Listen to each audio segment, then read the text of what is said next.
Next, we're going to talk about the short run versus long run and what that really means in economics. Well, in the short run is a period of time short enough to consider some inputs fixed. And this often depends on the product. So let's say, for example, grain. For 1 year, grain is considered to be fixed. Something such as land, once you plant that grain in the soil on that land, then you can no longer increase or decrease the amount of land you're using because it's already been put in place, it's already a fixed input. Something like radish. You can change out that amount of land that you put in radish production every 29 days because that's how long it takes to be harvested. But something like citrus, as soon as you plant, say, an orange grove, that orange grove really needs to stay in place for about 4 years before you can ever really expand or decrease the size of that citrus grove. Because of it, that's how long the production takes. So in the short run is a period of time that you consider to be short enough where some of your inputs are fixed. Land is a prime example. As soon as you plant something on that piece of land, that becomes a fixed input. That becomes a fixed cost. And you really can't adjust the amount of land that you use until the next growing season. So it's in that short period of time, and as you can see, it does vary by product, but in that short period of time, that amount of land has to stay the same. Those fixed inputs have to stay the same until the next production cycle comes into place. Now, the next thing I would like to talk about is the long run. So the long run is a period of time in which all inputs are variable inputs. In the long run, there are no fixed inputs because in the long run, you can often increase or decrease the size of land.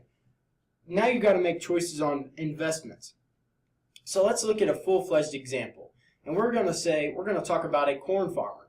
And it's the beginning of planting season, and they plant so much corn on this piece of property, and for the next year, that land is a fixed input. For that 1 year, they can't add more corn halfway through the growing season.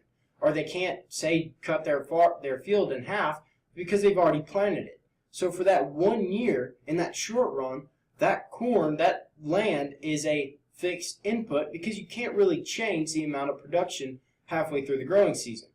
But come the end of that growing season, then they can decide to make an investment of buying, say, another 20 or 30 or 100 acres, and then come the next year, they can plan on more.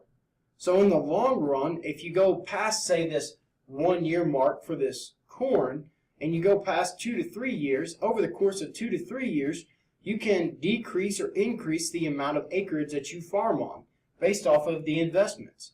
So in the short run, that particular amount of land that you planted corn on must stay the same. That is fixed. But in the long run, you can use investments to either increase or decrease the size. But whenever we talk about economics, we usually focus more on the short run and not so much on the long run. And the reason we kind of focus more on the short run is because that allows us to really maximize our profits. And as John Maynard Keynes says in this quote, in the long run, we're all dead. So we can kind of focus on the long run, or we can look at the long run and figure out what are we going to do about investments. But to really truly maximize our profits, we really more or less need to focus on the short run, figuring out that we're making profits in the short run, and figure out whether or not we want to invest in the long run.